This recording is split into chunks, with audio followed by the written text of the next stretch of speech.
All right, we had fun out in Arizona, but it's time to get back into our position recaps. Welcome in to Fantasy Baseball today on Tuesday, November 14th. I am Frank Stampfl, joined by Scott White.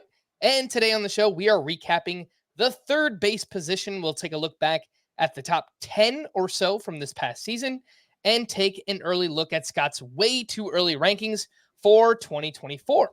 And I know you remember very vividly, but let's remind everyone else, we were pretty worried about third base entering this past season, the scarcity, but this position has evolved, Scott. We have mostly reliable veterans up top and a bunch of young, exciting players, Ellie De La Cruz, Royce Lewis, Josh Young, to name a few, but there's even more than that. So I actually feel really good about third base right now. It's the deepest position. It's the deepest position. Now, it's close. It's close, I think, between first base, third base, second base. You could still argue shortstop is deep, but I think it's becoming less deep. Third base, I mean, in a 12-team league with no corner infield spot, there are way too many options to go around.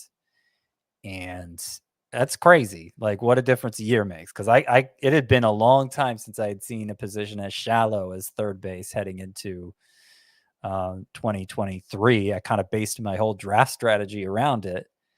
And turned out to be not such a big deal. Position scarcity is a myth, Frank. And third base in 2023 is evidence supporting the case. I think the point here is that, every position seems to be pretty good outside of outfield so far, but that, again, position scarcity doesn't really matter. So who cares about that stuff? Let's recap the third base position. The top 4 third basemen this past season were all drafted top 5 in preseason ADP. So it's nice to see the players drafted early on.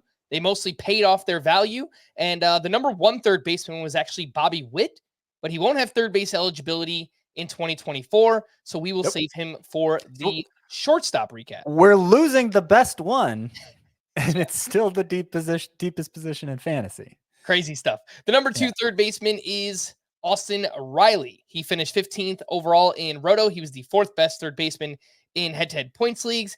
Prime of his career, he turns 27 years old in April. He hit 281 with 37 homers, 117 runs scored, 97 RBI, 3 straight seasons with 33-plus homers, 90-plus runs, 93-plus RBI, between a 273 and a 303 batting average. The plate discipline and the batted ball data is also eerily similar, Scott, just year after year. If you are somebody who values just high floor, you know what you're going to get, you're not going to get any speed. I think Austin Riley makes for like the perfect second or, I don't know, maybe third round pick wherever he winds up. Yeah, I remember some skepticism after that breakout season in 2021. I didn't necessarily share in that skepticism, but there was plenty of skepticism. Now that we've got basically 3 straight years of identical production from Austin Riley, so he seems about as safe as they come. Of course, he's in the best lineup in baseball, so that only helps his case. The run and RBI totals are going to be high on top of everything else. If there's anything negative to say about Austin Riley, it's that the plate discipline, not so great. So I think there is a possibility you could overvalue him in points leagues. But I was just putting together my my points league rankings, combined rankings, like a top 300 overall for points leagues prior to this podcast. And I still have Austin Riley 25th overall. So just outside round 2. He's a stud regardless of what format you're talking about. All right. The number 3 third baseman was... and I should... Well, I don't know that he's that much higher in Roto leagues. He's still like a late second rounder. Yeah, I was going to say there's a big difference between his points and Roto value, but I don't know. Based on my own rankings, it's not that different. Yeah, so he finished 15th overall in Roto this past season, Austin Riley. And through 24 NFBC drafts, his ADP is 22.6. So, yeah, that sounds about right for Austin Riley. Jose Ramirez was the number 3 third baseman. He finished 23rd overall in Roto. He was the number 2 third baseman in head-to-head points leagues. He's entering his age 31 season. If you remember last year, he was a consensus top 5 pick. didn't necessarily live up to the value, but I think most of that, Scott, really just came down to a lack of counting stats, which, at times isn't really the player's fault, right? So Jose Ramirez had 282. He had 24 homers. He had 28 steals, 87 runs, 80 RBI. But if you look at his expected numbers, they were still very good. The plate discipline, amazing. He actually had the same amount of walks as he did strikeouts. The one thing that stood out, his fly ball rate did take a little bit of a step back last year. He hit more line drives than Jose Ramirez normally does. But I would bet on the counting stats bouncing back. I know he's getting a little bit older. I think he's a pretty safe bet for like a near 25, and with a good batting average too. Yeah, I don't think my evaluation for the player changes, even though Jose Ramirez was a little disappointing this past year. Obviously didn't live up to a top 5 or even first round price tag. You mentioned the combined run and RBI totals were down, and that's true. I don't know how much we can predict that. I mean, in 2022, Guardians lineup still wasn't so great. Jose Ramirez had 126 RBI. So yeah, I don't know if that's the new normal for him now, having a combined, 80 RBI, 87 runs, 167 combined runs and RBI this past year. What stood out to me more for Jose Ramirez and why I don't necessarily see him bouncing back to top 5 production is that so many more players are capable of stealing so many more bases than him. Like, while we saw Ronald Acuna exceed 70 stolen bases, Bobby Witt get to 50, right? And Corbin Carroll, Julio Rodriguez, they had a ton of steals too. We saw like, it wasn't so long ago for most of Jose Ramirez's career, in fact, where his 25 or so stolen bases was a really big freaking deal. And I don't think it is as much anymore. And yet he didn't start running more last year. He still ended up with 28 steals, which is pretty much in the normal range for him. So I think he's just not as special as he used to be, both because there are more prolific base stealers among the early rounders and because third base isn't as shallow as it was. Certainly not last year, but this is the deepest third base has been in several years. So the position scarcity element isn't even going in Jose Ramirez's favor either. Is he still a first rounder for you in both formats? He's in the discussion. I think I have him 13th in both formats, 13th or 14th. So just outside of the first round in a standard 12-team league. But, I don't think anybody's head's going to spin if you took him 11th or 12th instead. It's in a range. It's within a range of players where you could go a few different ways. Do you have Kyle Tucker ahead of him? Oh, yeah. Because it seems like just from, power and speed perspective and batting average, they're probably going to be pretty similar. The only difference is that, outfield is a little bit more shallow, but again, I don't think we want to play the position scarcity game. Outfield's weaker than third base, yes. I mean, if there is a position you're going to prioritize because it's scarce, it's outfield. So outfield's weaker. Astros lineup is better. Sure. No doubt. Kyle Tucker, I think of Kyle Tucker more as a 30-30, potential 30-30 guy, and Jose Ramirez more as a potential 25-25 guy. So I do think which isn't to say, Jose Ramirez couldn't have a 30-30 season. He's done it before. But if I'm assessing the most likely scenario for both Kyle Tucker and Jose Ramirez, I think the combined home run and stolen base total, not to mention the combined RBI and run total, works in Kyle Tucker's favor. And Kyle Tucker is 5 years younger, so I think obviously that favors him as well. The number 4 third baseman was Rafael Devers. He finished 31st overall in Roto. He was the 5th best third baseman in head-to-head points leagues. Just turned 27 in October. Obviously, in the prime of his career, hit 271 with 33 homers, 90 runs scored, 100 RBI. Much like Austin Riley, I mean, pretty consistent. His 150-game pace over the past 3 seasons. 32 homers, 91 runs, 100 RBI. So that's pretty much what you're going to get from Rafael Devers, probably hitting anywhere from like 270 to 300 if, he has a higher BABIP season. Still hits the ball incredibly hard.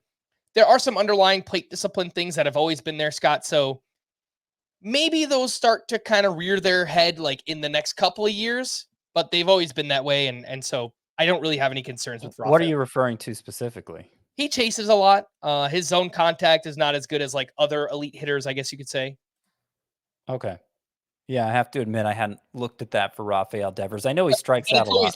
It's always been that way, and he's always really good. So yeah, I know I know he strikes out a lot less than Austin Riley. So I have this debate every year between Rafael Devers and Austin Riley. This year I'm going Austin Riley over Devers.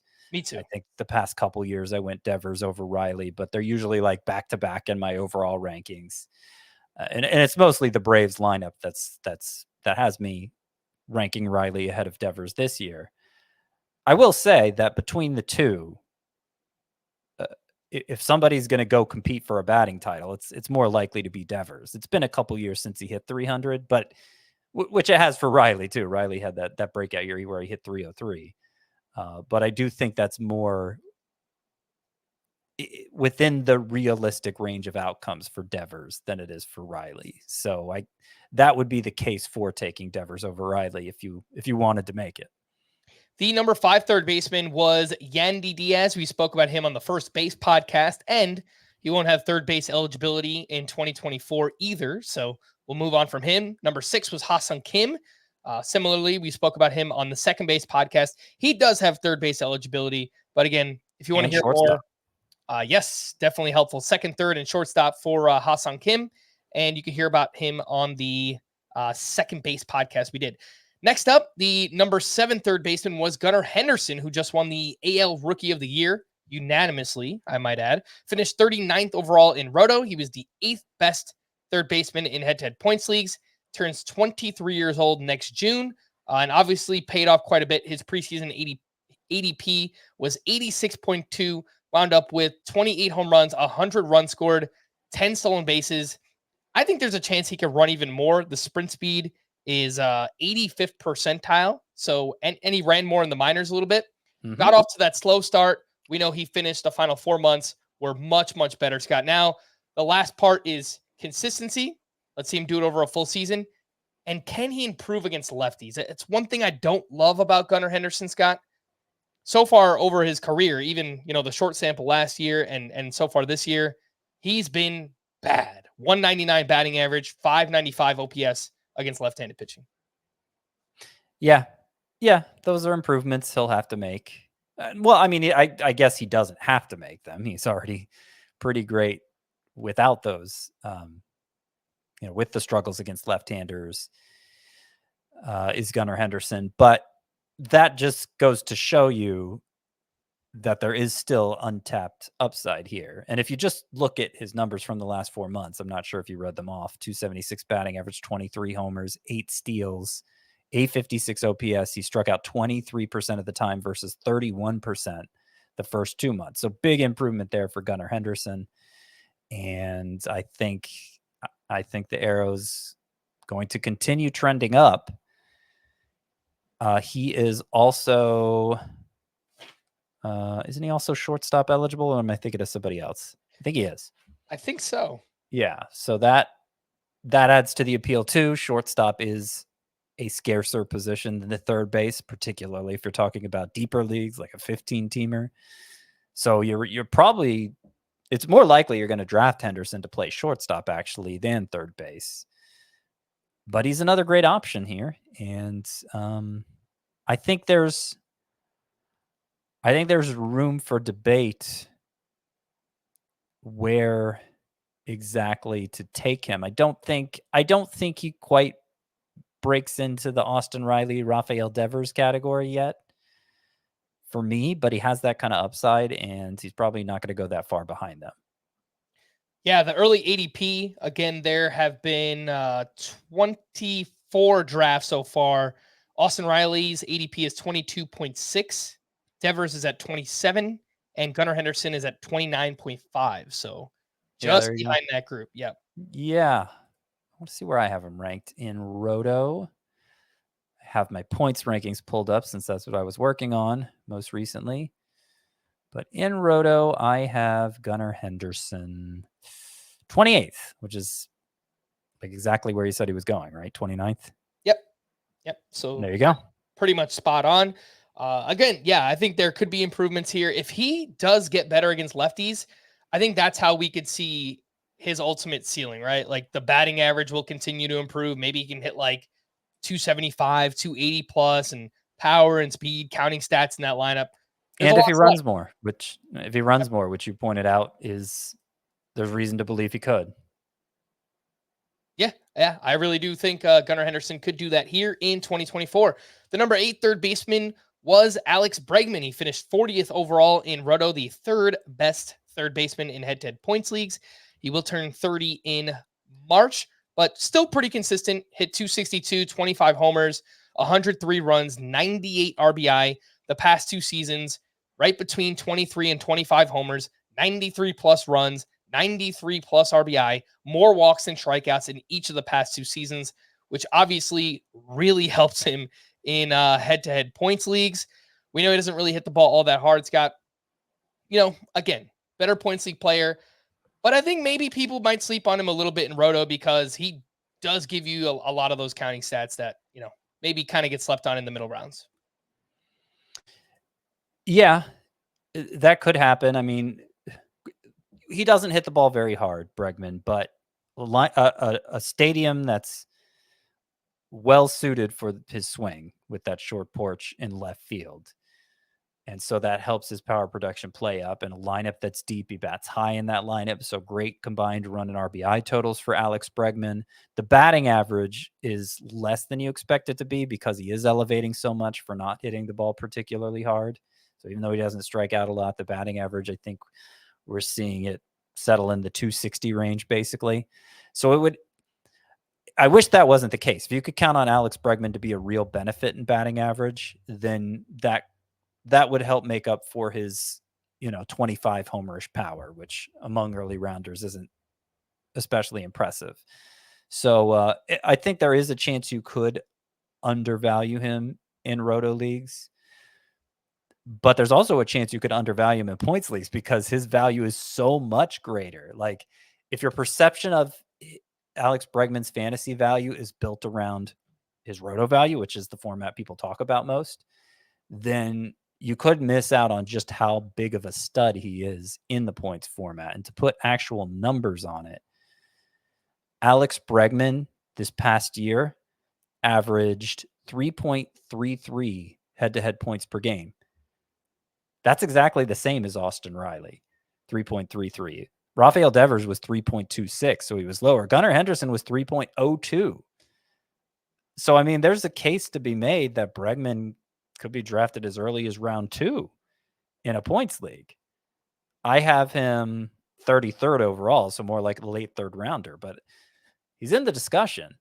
I think especially since he just played 161 games this year. He played 155 last year. It was both 2020 and 2021. He missed significant time with injury, and we thought maybe Alex Bregman was going down this injury-prone path. But he's turned that around the last 2 years, and that's no longer, I think, part of the profile and no longer something you really have to weigh into his fantasy value. So Bregman, kind of an unusual player, but plenty valuable, especially in points leagues.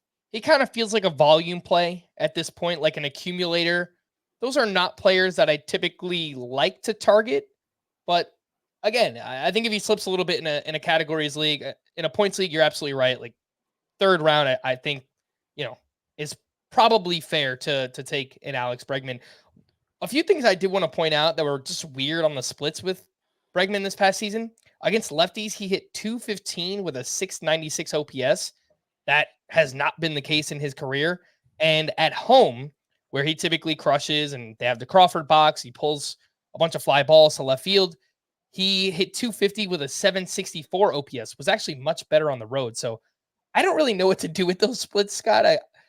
I guess there's a chance that like if those kind of regress and he's, just better at home and against lefties in 2024, like maybe he gets better, but we have this sample over the past 2 years Yeah. where we kind of know who he is, right? Like Right. I 260, think 25 home runs. Like that's probably just a fair projection. well, because it wasn't so long ago he was MVP candidate, Alex Bregman. Had the 41 homer 2019, the 31 homer 2018, but he was exactly the sort of player who benefited from the juice ball era. And we've seen what he's normalized into since then. And what Alex Bregman is now basically is Marcus Semien without the stolen bases, I think would be the most efficient way to sum it up. Yeah. I think he's entering a contract year, if I have this correct. Yeah. 2024, final year of his 5-year extension, will be an unrestricted free agent in 2025. So for anyone who subscribes to the contract year theory, if you're into that, maybe we see a little bit of a better season here from Alex Bregman in 2024. Let's take our first break. When we return, we'll get into the rest of the top 10 or so from this past season. We'll do that right after this. It's never too soon for college basketball. Don't miss the Baha Mar Hoops Bahamas Championship on CBS Sports Network. Welcome back in. Let's continue recapping third base from this past season. The number 9 third baseman was Max Muncy, who finished 46th overall in Roto, 3.3 fantasy points per game. That was tied for 8th at the position. I think some names are going to kind of get crossed off the points league rankings as of now because they won't have eligibility. So I think he actually will rank higher than 8th, but 3.3 fantasy points per game. We just spoke about Alex Bregman. That's a really, really good mark for Max Muncy. Doesn't turn 34 until next August. Kind of getting up there in age. Batting average continues to be a problem. He hit 212, 36 homers, 95 runs, 105 RBI in 135 games this past season. But mentioned the batting average. Max Muncy is hitting 216 since the start of 2020. That is the 10th lowest among 253 qualified hitters. What he does, home runs, RBI, and obviously still great plate discipline. He walks, he gets on base. So those things will help him in a points league, Scott. The problem is in your traditional 5x5 roto or a categories league where you count batting average, that thing is just going to continue to sink you. Yeah. Yeah. Muncy's become more and more a player of extremes, and that makes him really hard to rank in roto. Less so in points leagues. I mean, points leagues, all the walks make up for the lack of hits, and the batting average is meaningless in traditional points leagues. It's just you get points for and different amounts of points for all the different ways a hitter can get on base, which Max Muncy does plenty. His real life value seems still worthwhile. The Dodgers just signed him to a 2-year deal, so clearly they want to keep him around, even if it means blocking players like Michael Busch and Miguel Vargas who are coming up. So Dodgers still have a lot of confidence in him. Are you saying here, so you said Max Muncy was the 9th third baseman in 2023. Was that in roto leagues? Yeah. So even with the low batting average. Yeah, it's just those counting stats, right? On a per game basis, he's still, 95 runs? So he finished ahead of Manny Machado because we Yeah. haven't gotten to Manny Machado yet. No, we have not. That's interesting. And there are several third basemen who I'm sure we'll talk about later in the podcast who just didn't get enough at bats to overtake Max Muncy. But they probably would have if they did. But that's interesting that he was able to finish as high as 9th, even with that low batting average. It goes to show you that in the right build, Max Muncy could be a very valuable roto player still. If you could build up that batting average early on and then maybe even grab some after him. But I really want to make batting average a focus this year. It's been a problem for my roto teams the past couple of seasons. So yeah, I really don't want to take more than one hitter who's projected to bat like under 250. Right. I don't like taking batting average liabilities in roto leagues either, just because it seems so easy to avoid and you can preserve your batting average. But I don't want to be like, I'm never drafting this guy, Yeah. And I have to rank everybody. The ADP so far, it seems pretty low too. 167 for a guy who just finished as a top 50 player in roto. See, that's going to be hard to avoid. Yeah. If he continues to go that late, that seems like a steal. So I guess nobody wants to take on Max Muncy's batting average, and maybe I'll end up taking. Okay, so I have Muncy 147th for Roto, so higher by a couple rounds, I guess, but not insanely so. 147 versus what, 167? Yeah. So Max Muncy is my 147th player in Roto. In points leagues, he's 93rd. So that's what, more than 50 spots different. And I think you can argue he should be even higher. You could make the case, sure. Yeah. I'm looking at the Razzball player rater, which is just another way to kind of look at overall Roto value from this past season. It's a little bit different than like the 5x5 CBS algorithm that we have on the website. And even they have Muncy as the 62nd overall player in 5x5 Roto this past season and higher than Machado. So, yeah, even with that really bad batting average, he managed to pull it off. The number 10 third baseman was Spencer Steer, who we spoke about on the First Base podcast. The number 11 third baseman was Justin Turner, also spoke about on the First Base podcast. Does not have third base eligibility anymore entering 2024, but maybe he'll pick it up depending on where he signs. The number 12 third baseman is Manny Machado. He finished 65th overall in Roto. He averaged 3.0 fantasy points per game. And he hit 258 with 30 homers, 91 RBI, just 3 stolen bases. He missed some time this past season with a fractured left hand. But the big story is this elbow injury, Scott, that Machado apparently has had lingering since May of 2022. He's been kind of just playing through it for some time. He had surgery a little over a month ago when we're recording this. So on October 3rd, to repair the extensor tendon in his elbow. Recovery is 4 to 6 months, which on the longer side, that takes us right up to opening day. If everything works out, he could be back and ready to go as soon as February, when spring training starts. So there's a lot up in the air right here. Still a great lineup. Presumably, we'll see what happens with Juan Soto and the Padres. But yeah, I think Manny Machado could turn out to be kind of a tough player to rank this offseason. I think I'm going to have him higher than most people because I don't see a lot to be concerned about here. I mean, give him credit for having 30 homers and 91 RBI while playing through that tennis elbow that was clearly bothering him quite a bit.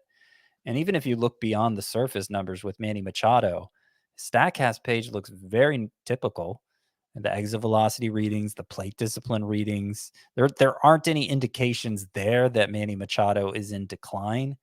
He's still 31. So getting older, but he's not old yet. And I think he's going to be fine. I think even for having a down year, Manny Machado, in terms of head-to-head points per game, was ahead of Gunnar Henderson by 100th of a point. Very close between the two of them. He was well ahead of Nolan Arenado, who also kind of had a down year, but he was plenty productive. And I think that's kind of the downside. What we saw from Machado was like the downside, and he was still very good. So I have him. Let's see, who were we talking about before? Gunnar Henderson. To me, it should be a close call between Gunnar Henderson and Manny Machado, who goes first. I know early ADP has Henderson well ahead of Machado, and I have Henderson ahead of Machado too. But to me, it should be pretty close, like within 5 picks of each other. Yeah, and so far Machado is doubling Gunnar Henderson in ADP. Gunnar at 29.5, Manny Machado at 67.5. So I think, again, most people should not be drafting this early, but I think for the people who are drafting early, they're worried about the elbow. I think they kind of want to see, at least this is my take on it, they want to see Machado in spring training, make sure he's healthy, and then if that's the case, I have a feeling he's going to move up draft boards quite a bit. But I kind of want to take that approach too. I want to, before I rank him that high, I want to see him in spring training and make sure he's good to go. But maybe at that point, I'll miss out on all the value, Scott. Who knows? The number 13 third baseman was Isaac Paredes. We spoke about him again on the First Base podcast. So you can go back and listen to that. Number 14 is someone else I wanted to highlight early on. Nolan Arenado. He finished 76th overall in Roto, averaged 2.9 fantasy points per game. Getting up there a little bit. He turns 33 years old in April. Still hit 266 with 26 home runs, 93 RBI. The strikeout rate, still very manageable. Actually, still very good. It's just higher for Arenado, 16.5%, but it's still very good compared to like the rest of Major League Baseball. His batted ball data drastically changed, Scott. The fly ball rate came way down. The ground ball rate was way up for Arenado. We know he's someone that has to put it in the air, has to pull it to really take advantage of his power at this point in his career. So I kind of feel like he was just playing through stuff all of last season. If his batted ball data was that different compared to like his first 2 years in St. Louis, I think there's a pretty good chance that he bounces back, but he also is getting up there in age. What are your thoughts on Arenado? Well, let's see. I'm looking at the fly ball, ground ball data because that didn't stand out to me quite as much as it did to you. I know the launch angle. The launch angle was still pretty high and very similar to a lot of his Rockies seasons, but yeah, it was down from his first 2 years in St. Louis. I think Nolan Arenado has become kind of a divisive player since the end of the juice ball era because he kind of has the Alex Bregman thing going on where, okay, he has this superstar track record, but the quality of contact isn't and actually never has been that impressive for Nolan Arenado. And he's made up for it because he does a good job of pulling the ball in the air. And as long as he continues to do that, he should be fine. But fine may be all he is. And that's certainly what we saw this past year. In 2022, he was more than fine. He hit 293 with 30 homers. But then you go back to 2021, 255 with 34. I mean, 34 homers are obviously a lot better than the 26 he just hit. But I'm focusing here on the batting average. 3 years in St. Louis, it's gone from 255, 293, 266. I think because he has the fly ball heavy profile and the pull heavy profile, more likely than not, he's going to deliver a batting average in the 260 range. If he exceeds 30 homers, that's probably no big deal. If he falls a little short like he did this year, you feel it more. So I think Arenado is going to be a difficult player for people to rank. He already has been. I think the tendency is going to be to go a little low with him. My early impression is I'm going to be higher on Arenado than most people, just like I was saying with Manny Machado. For instance, in Roto Leagues, not in points, but in Roto Leagues, I have Arenado ahead of Alex Bregman. They put up, in terms of batting average and home runs, they profile similarly. They put up similar batting averages and home runs this past year. Bregman had Arenado beat in terms of runs and RBI. The reason I rank Arenado ahead is because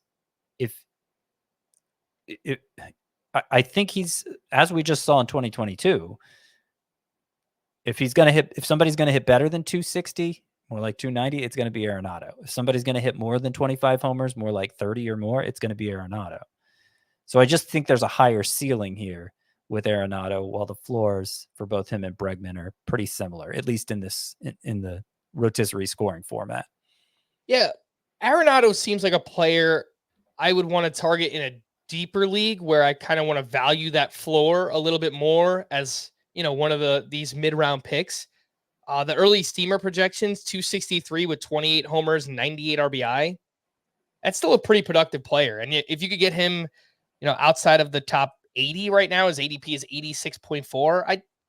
I do have some interest. I understand like he's not a sexy pick by any means, but if you get some of that speed early on, batting average, a 265, 30 homer, 100 RBI guy, that's still really valuable. So, it speaks to the depth at third base, right? Like Arenado and Machado had down seasons, but they were still plenty productive, and they were 12th and 14th in roto scoring this past year. I have them both ranked higher next year, but still, Like that's shows you how much the position has improved. All right, let's move away from third base for a little bit, get into the latest news and notes, and then we'll wrap up a little bit later on with Scott's 2024 rankings. But the latest, I mentioned earlier, Gunnar Henderson won the AL Rookie of the Year unanimously. Corbin Carroll did the same thing in the National League. Obviously, no surprise. Congratulations to him. First rookie ever to hit 25 home runs with 50-plus steals. Just an amazing season for Corbin Carroll, projected to be a top 5-ish pick heading into next year. We got a bunch of Pirates news. I don't think much that actually changes our perception, but GM Ben Sherrington said that he expects O'Neal Cruz to be fully healthy by the start of spring training. Cruz was limited to just 9 games last season due to a fractured left ankle. Henry Davis will enter spring training as a catcher. Davis played just 2 innings at catcher in the majors this year. Not sure what that means exactly for Endy Rodriguez, but both guys are pretty versatile. Henry Davis could play some first base, outfield rather, some DH. I know that Endy Rodriguez has played some first, some second, some outfield in the minors, so they can move those guys around. I think I read that the plan is still for Endy Rodriguez to be the primary catcher, and it would be more like Henry Davis could be the backup while also starting in the outfield, kind of like that role Dalton Varsho had when he was still with the Diamondbacks. And that would be the best case scenario for Henry Davis's fantasy value if he picks up the catcher eligibility without having all the downsides of actually playing catcher. And his fantasy value kind of depends on it right now because he did not show much at the plate as a rookie. Doesn't mean all hope is lost that he could be an impactful hitter, but it's hard to get excited about drafting him if he's only going to be an outfielder. And let's just say he plays, I don't know, 1 to 2 times per week. Henry Davis, we're talking about 1 to 2 times behind the plate. He should theoretically gain catcher eligibility before the end of April. If not like May at the latest. So in a 2-catcher league, that's definitely going to play. Something to keep in mind with Henry Davis. Starting pitcher Johan Oviedo is dealing with a right elbow injury, which could potentially require Tommy John surgery. Like we suspected last week, we'll move away from the Pirates news, but Braves GM Alex Anthopoulos said the team is considering moving Vaughn Grissom to left field. Remember, they declined the option on Eddie Rosario. So sounds like that very well could happen. There's a lot of rumors with the Braves right now, Frank. Ooh. I don't know if you've been hearing. Oh, I have. They're connected to like every free agent from Shohei Ohtani to Aaron Nola. Yeah, I've got that Aaron Nola note coming up in a little bit, but sounds like the Braves could be in on some starting pitching. Aaron Nola, a few other names out there. We'll see where they go. The Mets prospect, Ronnie Mauricio, will play some third base in the Dominican Winter League. It sounds like it's mostly for versatility purposes, but perhaps the Mets aren't sold on Brett Baty at third base defensively, Scott. From what I saw, I haven't looked into the metrics. I don't think Brett Baty has been great defensively, so maybe like long-term he's an outfielder or whatever it might be, but I thought it was something of note. Yeah. I do think the plan going into next year is Baty at third, Mauricio at second, but contingencies should be worked in. Maybe it's because Baty doesn't field well. Maybe it's because he doesn't hit well. He hasn't so far. True. For what it's worth, Brett Baty's StatCast page, outs above average, he was in the 15th percentile last season. So not great. Following up on the Dodgers news from last week, Dodgers GM Brandon Gomes confirmed that Miguel Vargas could see more playing time in the outfield moving forward. Shota Imanaga, he is a left-handed pitcher with Japan's Yokohama Bay Stars. He was posted on Monday. Again, we're recording this for a Tuesday release for MLB consideration. So he is not the prospect that Yamamoto is. Yamamoto is probably going to be drafted as like a top 20, top 25 starting pitcher for fantasy. But I think this is a name that we're going to need to know. If he does sign in the majors, he's probably like a, third, fourth, fifth starter. Maybe on the high end, he's like a mid-rotation starter back. If it doesn't work out, he's like a back-end starter, whatever it might be. But the numbers are very good in Japan, 30 years old.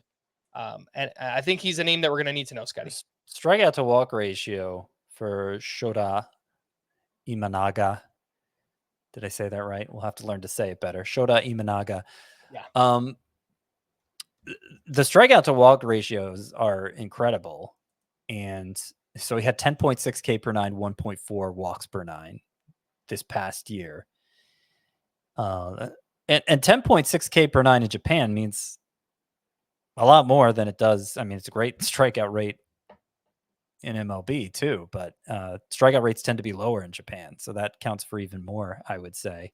The fact that he's 30 and is only now making this move, I think that says something in and of itself, which isn't to say we haven't seen pitchers in their 30s come over and be really effective in fantasy. But Imanaga will be drafted and ranked much lower than Yamamoto will. Yes, and rightfully so. I was reading a bit of a scouting report, actually on the CBS, baseball website. If you go to like the MLB tab on CBSSports.com, there's actually some pretty cool articles there. I highly recommend checking it out. Imanaga relies heavily on a low 90s fastball from the left-hand side, so maybe it's like more deception than anything. And the only other pitch that he had a usage above 15% was his slider, which did have a 50% whiff rate in Japan, but sounds like he relies on that fastball quite a bit, over 60% of the time. So we'll see where Imanaga lands this offseason. We have two more managers. The Astros hired their bench coach, Joe Espada, to take over as the manager. He's interviewed for other managerial gigs in recent years, finally gets the opportunity in Houston, and he's been in the organization since 2018. And the Brewers are expected to name Pat Murphy as their new manager. He was the bench coach during Craig Counsell's entire tenure as Brewers manager, so from 2015 through 2023. So there is a level of familiarity there with Pat Murphy. So I don't know if it'll be exactly the same, but I think I would expect a lot of the same tendencies from Pat Murphy. Any takes there, Scott, on Astros Brewers managers? I mean, it's clear both of these organizations valued continuity, which makes sense given the success they've had, especially the Astros. And it's hard to say what's going to change with those promotions, but it is notable that they both decided to stay in-house. What's the latest with the hot stove? According to MLB.com, Shohei Ohtani's biggest priority is joining a competitor, not geography. So everyone's just assuming it's going to be a West Coast team. I still think he prefers a West Coast team, but guess what? He can find competitors on the West Coast, like the Dodgers. So yeah, would work out quite fine. Ken Rosenthal wrote on The Athletic that the Rays are willing to listen to trade offers for Tyler Glasnow as he enters the final year of, I think it's arbitration or team control, whatever it might be. So that could be a big move this offseason, Tyler Glasnow. He also, Ken Rosenthal also mentioned the Braves and Cardinals as two teams who will be in on Aaron Nola. You mentioned that earlier with your Braves. The D-backs have expressed interest in Justin Turner. The Angels have expressed strong interest in Tim Anderson. The Cubs are reportedly interested in Rhys Hoskins, another sign that they are not committed to Matt Mervis, unfortunately. And trade him. Buster only said there is a 100% chance Juan Soto will be traded this offseason. You better be right. Better be right. You throw out 100% like that. We shall leave himself any wiggle room at all. Nope, none there. Let's take our final break. When we return, the top 20 third baseman entering 2024. We'll talk about it right after this.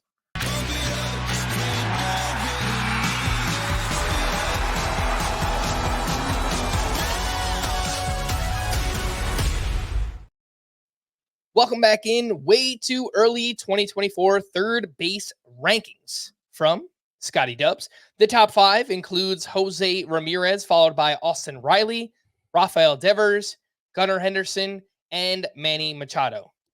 No surprises there, right, Scott? Pretty straightforward. I don't know. You tell me. Anything surprise you there? Machado 5th. That might be a little spicy. I warned you. I warned you that was coming. I think the Machado one, some people might disagree with. Maybe some might not. Who would you want there? I guess some of the next few players we're going to talk about. Yeah, I think it might be one of those. Let's find out. 6 through 10 in the third base rankings.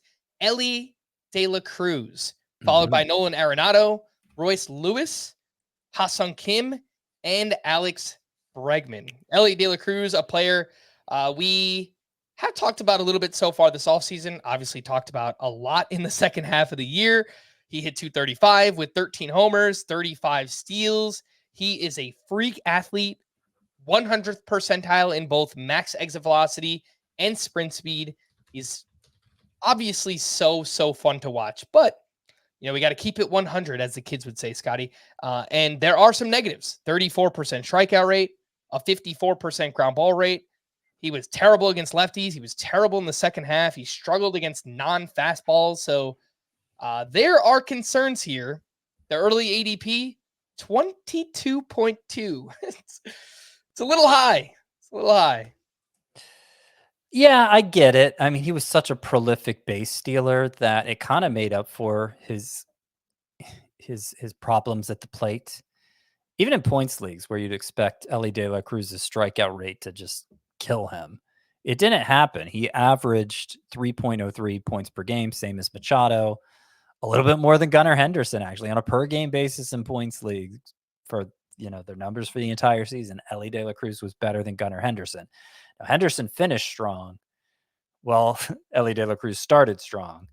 You mentioned Elly De La Cruz's second half wasn't good. 191 was the batting average. 627 was the OPS. Stole 19 bases. As long as he continues to run like that, then I don't think you should be so stressed about taking him. And there's no reason to think he's going to start running less. And obviously there's a chance he greatly improves in year 2 as a hitter, cuts down on the strikeouts, elevates the ball better, taps into those natural tools that he has. And I mean, it's possible he puts out up first round numbers even, does Elly De La Cruz. So it's a similar conversation to what we were having the conversation we were having for O'Neal Cruz at this time last year. Sounds like I'm saying the same name. O'Neal Cruz versus Elly De La Cruz, similar names. But it's the same sort of conversation. And so you're going to find the same arguments made on both sides, where some people are just too scared of the downside and some people are enamored by the upside. I will say, compared to O'Neal Cruz last year, Elly De La Cruz is going 2-3 rounds earlier. So maybe the risks are a little more pronounced. But he was such a prolific base stealer that in a way, I think the risks aren't as severe either, because he's going to give you 40 plus steals, or as long as he doesn't hit so poorly that he loses his job, he should give you 40 plus steals, which we weren't as confident in for O'Neal Cruz. So that's where we are with Elly De La Cruz. I think I'm on the more optimistic side just from a pure evaluation standpoint, and yet I rank Manny Machado ahead of him. So I'll be in the minority as far as that goes, which, if I follow my own rankings, that means I'll never draft Elly De La Cruz because Manny Machado will always be there for me to draft instead. But kind of my rationale for that is, like, if I look at Manny Machado's StatCast page and it looks exactly the same as it always has, and this is a guy we were drafting in round 1 heading into 2023, like, it's already such a discount for a guy we considered a first rounder just a year ago and have considered a first or second rounder for, the better part of a decade. I just feel like he's getting penalized too much for what was only kind of an underwhelming season. It wasn't like a disaster. Kind of an underwhelming season for Manny Machado in a year where he was battling injury. Maybe you're right, and he's being discounted because of concerns over the recovery from surgery. But my understanding is this surgery is not, it's not like a shoulder surgery. It shouldn't cause as much hand wringing as maybe it is. Do you know any players who have had this surgery? Because I was trying to find anybody, just an example for a timeline, right? And I couldn't find anything. I don't. I'll have to look into that more. Yeah. Because again, if Machado's back by February or March, or they report and everything's good to go and he's out there playing, Are you going to take him ahead of Ellie De La Cruz if that happens? I don't think so, but I also don't think that I'm going to take Ellie De La Cruz in the top 30 or so. So that means I probably won't have a lot of Ellie De La Cruz either. But yeah, I think it just comes down to roster building, right? Like there's different ways. Like they provide two different skill sets. If you want a potential 40 plus steals, like, you can't just find that anywhere. Like Ellie De La Cruz, like you said, if he's healthy, I think he's going to provide that. Manny Machado is a very different skill set. It's 275, 30 homers, good counting stats. So there's different ways to win in fantasy. I think it just comes down to how you want to construct your roster. And again, that'll look very different depending on whether you take Manny Machado or Ellie De La Cruz. So I have Machado 33rd and Ellie De La Cruz 35th in Roto myself. That sounds about right for Ellie. But I think maybe I'll just have Machado a little bit lower until we know that he's healthy. Yeah. But again, it's whatever. It's mid-November, so we have plenty of time to figure that out. The number 8 third baseman who I mentioned here, we have not talked about yet, Royce Lewis. He averaged 3.7 fantasy points per game, which led all third basemen. There's no doubt that when he plays, Royce Lewis is really good. He turns 25 next June. He's obviously young.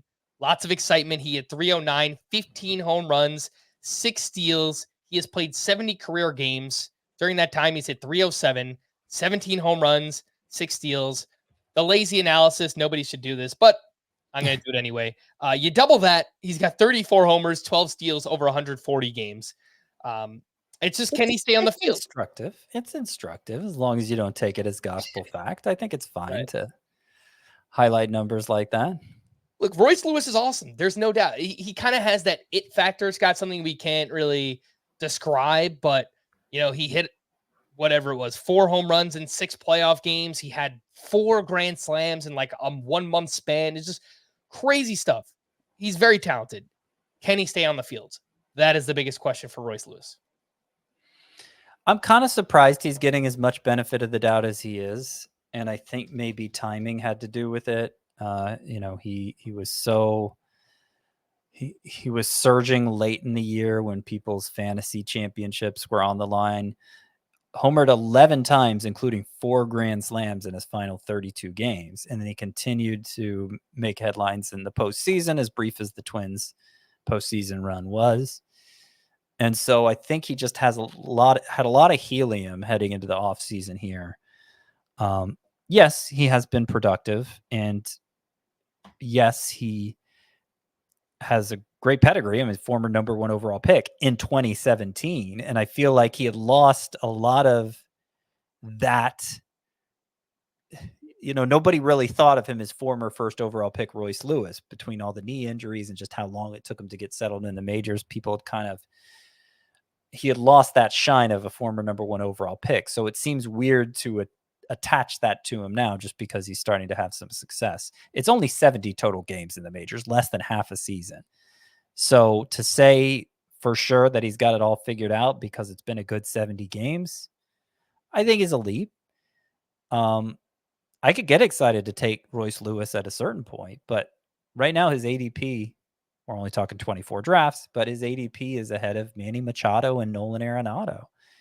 And that, to me, is really hard to justify. As consistent as those guys are, as consistently productive as they are, I understand both were a little underwhelming in 2023, but only a little underwhelming. Neither one of them was bad or anything. And again, the track record is just so great for them. I don't know why. I don't see the upside to rolling the dice on Royce Lewis over them. All right, we got to move a little bit quicker through this next group here, but 11 through 15, again, third base ranks. We've got Spencer Steer, Junior Caminero, who is one of the top 5 prospects in all of baseball, plays for Tampa Bay. Number 13 is Noelvi Marte. He's kind of the forgotten prospect among the Reds, but, also I'm really excited. A top 25-ish prospect, and he looked good in his short time with the Reds last year. Number 14 is Max Muncy, and number 15 is Jake Berger, who is coming off a 34-homer season, had the 6th hardest hit baseball last year. He was 6th in overall barrel rate at 16.7%, And once he joined the Miami Marlins, his strikeout rate came way down. So I don't know if I want to put too much stock in that, but I think there might be some untapped potential there with Jake Burger. I guess some quick thoughts on the names here we haven't talked about. Scott Caminero, Noelvi Marte, and Jake Burger. Yeah, so the young guys, I'm not totally confident they're where I want them in my rankings, 12th and 13th. I know Caminero in particular is surprisingly low in early ADP given the caliber of prospect he is. And we didn't see much of him at the end of last year. The fact the Rays of all organizations called him up just after he turned 20 years old. I mean, they usually slow play these guys. I think tells you what kind of talent we're dealing with here in Junior Caminero. Consensus. Do you think he's going to be up on opening day? I worry. Yeah, I don't think there was much rationale to call him up at the end of the season if he wasn't going to be. I mean, he'll be a rookie of the year front runner, and you want those guys on the opening day roster with the draft pick incentives that are attached to that now. Not a guarantee, of course, but I think he will be. And Noelvi Marte, he put the ball on the ground a ton when he first got called up, but it got better over the month and a half he was up. And the 3 home runs he hit came in his final 19 games. He also stole 6 bases during his month and a half in the majors, 6 bases. So, you just multiply that by 4. We're talking a potential 25 steal guy. And, it's going to be in the most homer friendly ballpark in baseball. His exit velocity readings are incredible. If he was elevating the ball better from the beginning, maybe he would have had 6 homers too. I think there's a ton of upside here for Noelvi Marte. I think he's going to be penciled in at third base right away for them. And, there's so many other exciting alternatives here that he kind of gets lost in the shuffle. But I think Noelvi Marte is very exciting for next year. And then Jake Burger, I want to touch on this. The improved strikeout rate with the Marlins, you say you don't know how much stock to put into it. That wasn't just happenstance. It wasn't just the way baseball is. You have stretches where you strike out less than others. He actually made a change after joining the Marlins, was over torquing his swing, I think the way it was put. Basically swinging too hard, it sounds like. And he consciously cut down on it. And it led to a dramatically improved strikeout rate, much better batting average. And his exit velocity readings, while his average exit velocity was lower with the Marlins than with the White Sox, was Burger's. Something like 9 of his 15 hardest hit balls of the year came with the Marlins. So the peak exit velocities were still there. I don't have that number exactly right. I knew it at one point, but I'll have to look into that again. The peak exit velocities were still there for Jake Burger. So I think the power upside's still there, and he might just be a well-rounded slugger now with the Marlins. I wouldn't feel bad drafting Jake Burger as my starting third baseman, and yet I rank him 15th at the position. Yeah, and I know some people might point out Marlins Park, a pitcher's park. 2 things. A, not sure that matters for someone like Jake Burger who hits the ball as hard as he does. And it's a small sample, but he played 25 games in Lone Depot Park last year, and Jake Burger crushed it there. He had 385 with 4 homers and a 1033 OPS. So 11 of his 17 hardest hit balls last year came in a Marlins uniform. Interesting. Yeah. So he played, 53 games with the Marlins, and that would have meant, I don't know, something like 85 or 90. I don't have it off the top of my head right now, but yeah, a lot more games with the White Sox than he did with the Marlins. The final 5 that we have here, 16 through 20 in the third base ranks. And I can tell you right now, Scott, this will be one of your most divisive takes of the offseason. I've already heard about it. If this remains the ranking, number 16, Josh Young of the Texas Rangers, of the World Series Texas Rangers, followed by Key Brian Hayes with the Pirates, Alec Boehm, Isaac Paredes, who, again, we broke him down on the first base podcast, does have third base eligibility next season. And then Brett Beatty kind of rounding it out at number 20. Scott, why do you hate Josh Young? I mean, the guy only ended up hitting Do you have the numbers here? Yeah, the guy only ended up hitting 266 with a 781 OPS, which is, I mean, his numbers were actually similar to Alec Boehm's, except Alec Boehm is a better batting average source. I think people remember the hot start he got off to, Josh Young, hitting 295 with 872 OPS the first 2 months.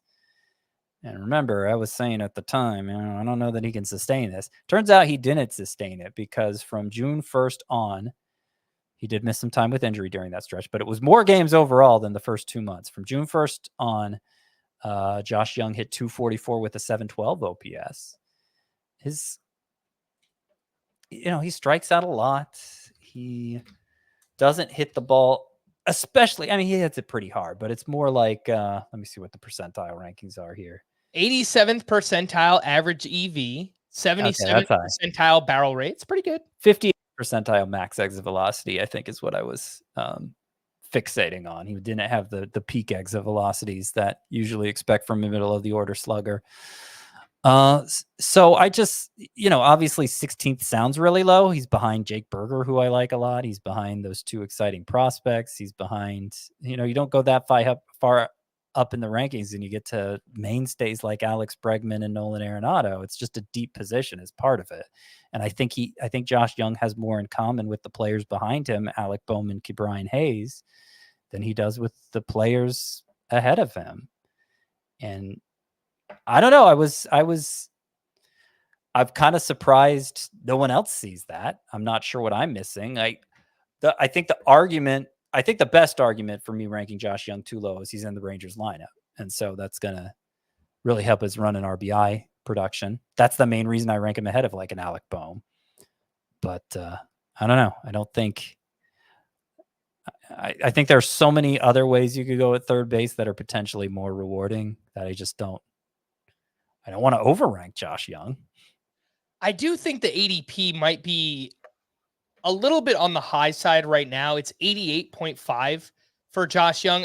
I think the optimistic take is that he'll be able to provide a similar season to somebody like Alex Bregman or a Nolan Arenado, 250, 260 with like close to 30 home runs.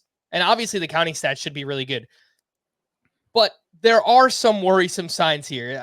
He's not a perfect player. I agree with that. Plate discipline leaves a lot to be desired. 29% strikeout rate. He doesn't walk very much. He also isn't great against right-handed pitching. Last year, he hit 247 with a 717 OPS, and he crushed lefties. So I don't typically love that approach. He was good in the postseason. So basically, I'm kind of like fumbling here, but I don't think he's an easy player to rank by any means. When you dig a little bit deeper on Josh Young, I think I'll probably have him closer to like the top 12 because I think his median outcome is, again, it's kind of like close to like a Bregman or an Arenado type, but there are downsides. There's no doubt about that. I think when you get to 12, so Spencer Steer was 11. Remember, Alex Bregman was 10 for me. Yeah. I think when you get to 12, where I put Junior Caminero, that's where you could make the argument for putting Josh Young. That's probably what I would do. Yeah. There's more room for argument with players like Junior Caminero, Noel V. Marte, Max Muncy, Jake Berger. But yeah, I mean, of all those players I just named, I mean, obviously Marte and Caminero, but they have so little track record at this point. It's hard to say that for them. But between Berger, Muncy, compared